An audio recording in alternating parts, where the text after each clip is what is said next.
If you'll do just a few of the things I'm going to share with you just now, I think you'll have a greater impact in your leadership, a much sharper voice on the issues that count, a bigger audience when you speak, and much greater leverage in your community. Can you handle that? I want to share with you quickly 4 trends. I don't like the word trend. 4 developments that are happening in media technology right now. Each one of them is driven by a new form of technology. Each one has a social impact. Each one is met by a counter-trend, and it's the synthesis or the intersection between trend and counter-trend that gives birth to a new status quo in the society. And if we can identify the status quo before it happens, we can lead. You with me? Good. The first of these developments is what I'm going to call today data mining, or surveillance for profit. We're already seeing it in many parts of the world. Smart TV. Marketers are able to track your viewing habits and therefore your likely buying habits through information they receive on your set-top box. You thought that box was just transmitting information to you, but actually now it's starting to transmit information back the other way. Orwell might well have been right. Deep packet encryption is used by American governments to track keywords in the headers and the body of emails. Words that have to do with terrorist plots, for example. In China and Iran, though, the same technology is used to prevent dissent against the government. Now, marketers are beginning to use that information to track the buzz in the community about products and ideas so they know what to pitch at whom. Eyeball tracking and facial tracking. You can be walking through a mall in some parts of America now and Europe, see a big plasma screen with an advertisement, stop to admire it, and you don't know, there's a little camera in one corner of that screen that is reading biometrically your facial expressions and helping marketers to know how you emotionally respond to certain products and ideas as they are presented to you. And the big one, reality mining. Do you know that marketers now can track your, not saying they all do this, but they can, track your movements through your mobile phone and build up what they call a lifestyle log. They can build up a sense of where you go, when you go, so that in time you will be able to sign up to receive text messages advertising certain products and services according to wherever you happen to be. Now, data mining, in terms of its social impact, is leading to a much more fluid kind of marketing, but it's also leading to higher levels of paranoia in society. An international conference of psychiatrists in 2008 declared ours to be the age of paranoia. Just last week, one of the leading psychiatrists in Britain, where I live, declared that 1 in 4 Britons today suffer from irrational fears of one kind or another because of things like urban isolation. The counter-trend to all of this data mining is privacy advocacy. More people today are getting more involved in trying to work out who knows what about them. And they are holding public figures who hold that information much more accountable for it. Have you noticed that? And the synthesis between trend and counter-trend will lead to what I call the age of mega fussy. They're going to expect that if marketers can pitch at them so specifically that the need is actually met every time. What does it mean to our leadership? It means, for one thing, we must become really visible. This is not the time for the hidden autocrat of old who only descends from the mountain of prayer when he has something heavy to say. This is the age for the power of identification. How many remember the speech? We shall fight them on the beaches, we shall fight them in the trenches, we shall fight them on the landing fields. Do you know, most people don't realize that's just one section of a much longer speech given in June 1940 in the House of Commons. It's just the last paragraph. Actually, it's not even the last paragraph, John. It's 4 lines. But we remember those 4 lines and forget the rest because the we shall is mentioned 10 times in that short space. That is the power of identification. This graph was published by the Times newspaper in London recently. It shows the incidence of certain words that occurred in stories in that newspaper from 1985 to the present day. If you look at the red line, which represents the word terror or terrorism, you'll see it spikes at the end of 2001. You would expect that. But what fascinated me was the pink line, which represents the number of times the word sorry was used in newspaper articles. A steady increase from 1985 to the present time, partly because in Britain, as in Australia, politics is becoming more personality-driven, so people expect personalities to be accountable. People are looking for leaders who can make the tough calls and be seen to share the tough experiences. Our leadership needs to become, oh no! He said the D word. What I'm talking about is articulating the challenges that are ahead. The last thing you need in the age of rapid change is inarticulate, inaccurate communication. 3 rules for leadership in a time of change: communicate, communicate, communicate. I'm talking about a kind of leadership that gives people a role in change. John F. Kennedy faced a nation in his inaugural speech that was absolutely racked with fear. Fear about Soviet expansionism and fear about the enemy within coming out of the McCarthy era. He addressed that fear by giving people a role to play. He said, ask not what your country can do for you, ask what you can do for your country. And then he gave them the Peace Corps as an opportunity to invest in change worldwide. We've got to do that. Don't just talk about change, give people a chance, a strategic possibility to be involved in producing it.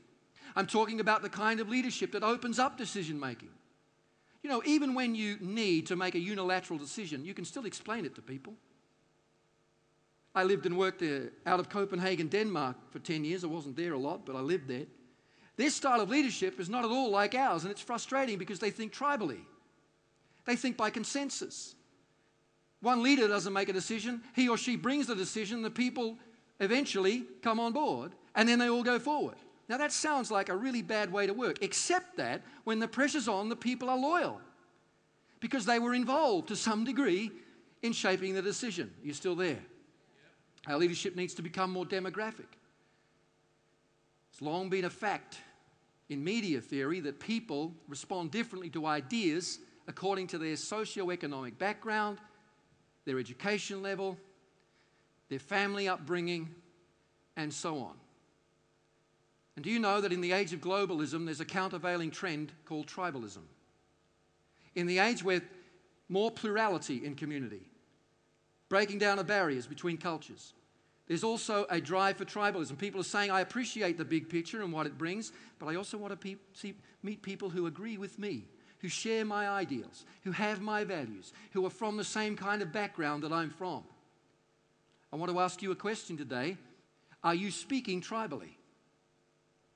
Because in this age, in a highly segmented world, one size does not fit all, ladies and gentlemen. I want to show you a clip from one of our TV programs. It's 1 minute long. We'll throw it in here. It's the program on the human face of HIV/AIDS. I want to make a point about the way this program is made, and this will help me do it. Is that all right with you? Thank you. Imagine 20 fully loaded 747s crashing every single day for a year. That's how many people die of AIDS. I think it's kind of died down. I think the messages are there, but I don't think people notice it. Most people are very poorly informed. More than 33 million people are living with AIDS today, and more than 43 million have already perished. If people know that they've got it, why is it still getting passed on? Because they don't know they've got it. This is the thing. Because people are thinking it's not happening to me. AIDS is the biggest health problem the world has ever faced. Here's a virus which causes this massive reaction, this stigma, that's terribly preventable. We could stop this epidemic stone dead. So what can be done about HIV/AIDS? I'm Fletcher, and this is Edges. Right at the beginning, we made a strategic choice that our program was going to be aimed at Generation X, which today is aged between late 20s and late 40s, but it wasn't 12 years ago. And the program has changed to reflect the fact that the generation has shifted, not just in age, but in outlook. There are certain things we will not do when we make television because we are not doing it for boomers and we are not doing it for millennials under the age of 25. And that sort of strategic decision has meant that we are able to speak with authority to a group of people and attract an audience because we're not trying to be all things to all men. There's a difference between boomers and everybody. Boomers are very idealistic, which, by the way, is one of the reasons, I think, why we're so prone to burnout, my generation. We are very individualistic and we are very spiritual. The 60s was all about spirituality in one form or another. Generation X, on the other hand, is much more pragmatic. You're a boomer and you've got Gen Xers in your team. There's sometimes some friction because you're declaring the dream. I have a dream! And they're saying, look, we like the dream. Thank God for the 60s. But can we move on? Tell us how we can make this real. They're quite cynical at times, especially about anybody who claims to be an expert, unless they prove their expertise. We're almost out of time. I'm moving quickly. Millennials are very civic-minded. They like to be involved in big things together. They want to know about building a hospital, making poverty history. How can I be involved in changing some big global concern? Because they're civic-minded, they're optimistic about the future, and they're digital, which means they're on or off. You'll notice this with under 25s. There's no analog, smooth progression of commitment. It's either I'm there or I'm not there. I'm either 1 or 0, digital code, 100% or nothing. Where are these people listening? What media are they? What means of communication do they hear the most? And what can I say that hasn't been said? How's the demography changing? Draw a line around your city, depending on its size, 2 miles, 5 miles, and ask who's moving out of my city in the next 5 years and who's moving in. What will be the perceived needs of the people who are coming in? Perceived needs, not real. The need they think they have. What unique selling points do I have to meet that need? What's my competition going to offer? Where are my sacred cows? The things that just too emotionally important to me to give up, but which, if I did give them up, would allow me to reach those people. I'm going to get time to give you one more. Life casting, it's a big one. Listen to it. How many saw the Truman movie? The Truman Show. Truman didn't know the cameras were on him, but today people are turning the cameras on themselves. They're broadcasting and narrowcasting their lives one experience at a time.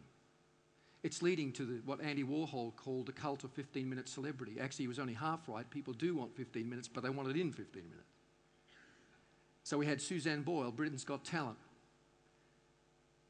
This woman who didn't look like a diva, but when she opened her mouth, wow. She was interviewed by Oprah, Larry King, had the highest number of YouTube hits of anybody in that period of time. Went on the final, didn't win, but as a result of all the pressure, had to book herself into a psychiatric recovery unit for 2 weeks following the final, because the very emotional weaknesses and psychological needs that had caused her to aspire to fame were the very things that meant she couldn't handle it when it came, which is, by the way, true of many celebrities in our world. In reaction to this, people are going to start looking and are looking again for lifetime achievement. Bill Gates has given so much of his money now to philanthropy to try to find a cure for malaria. Other corporate leaders, John, are investing their time stepping away from big corporate pay packets and going into what they call the third sector, the charity sector, because they feel that sense of lifetime achievement. The synthesis of all that will lead to recognized altruism, which sounds like an oxymoron. How can you have altruism that's recognized? But that's what people are after. I will invest in your cause as long as there's some enrichment of my story. I don't need money. I just want an enrichment of who I am. I want to feel I can tell a story that I couldn't tell before, which is why last year, in the midst of the worst recession Britain has ever seen, Red Nose Day, our biggest charity, raised a record amount of money. Because when material security goes down, moral altruism goes through the roof. When people can't define who they are by what they earn or what car they drive or their job status, they start looking for other stories to tell that define their values and declare their place in the world. People are looking, according to a recent study in the UK, in which I was involved as a media commentator, for two things in their consumption. They're looking for connection with companies. In tough times, people want to feel like they don't just have a bank manager, they have a friend at the bank. They want connection. And they want altruism. Because they no longer want to be consumers, they want to be activists as they consume. So people are buying ethically now. They're buying fair trade goods. There's a group of women in Europe called the frugalistas. Middle class women, wealthy some of them, professionals, not hippies, who are making the decision to make their own clothes, mend their own clothes, grow their own food, trade instead of selling, and recycle as much as they can, as well as generating their own electricity with small wind turbines. Why are they doing that? They're doing it because they want the sense that they're investing in something bigger than themselves, and that when they're gone, they'll be remembered for something. What does that mean to our leadership? It means we've got to be very visionary in the age in which we live. Giving people the power of context, not just what you do, but what you stand for.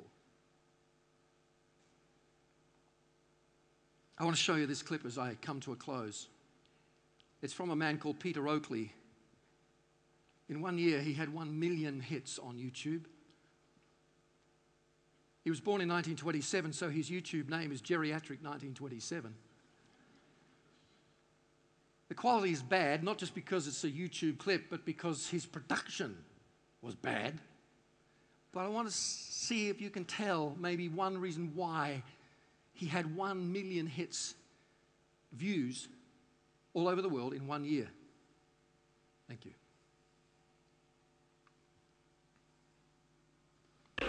I got addicted to YouTube and had a fascinating place to go to see all the wonderful videos that you young people had produced. So I thought I'd have a go at doing one myself. But as you can see, if this ever does get uploaded to YouTube, I need a lot of help. Oh yes, and incidentally, the picture, I really am as old as I look, and therefore I think I'm in a unique position. What I hope I'll be able to do is just bitch and grumble about life in general from the perspective of an old person who's been there and done that, and hopefully you will respond in some way by your comments, and then I might be able to do other videos to follow up your comments. I do hope so. Anyway, I'm going to end my short introduction now, and hope that you will bear with the amateur sort of production I have made. Bye now.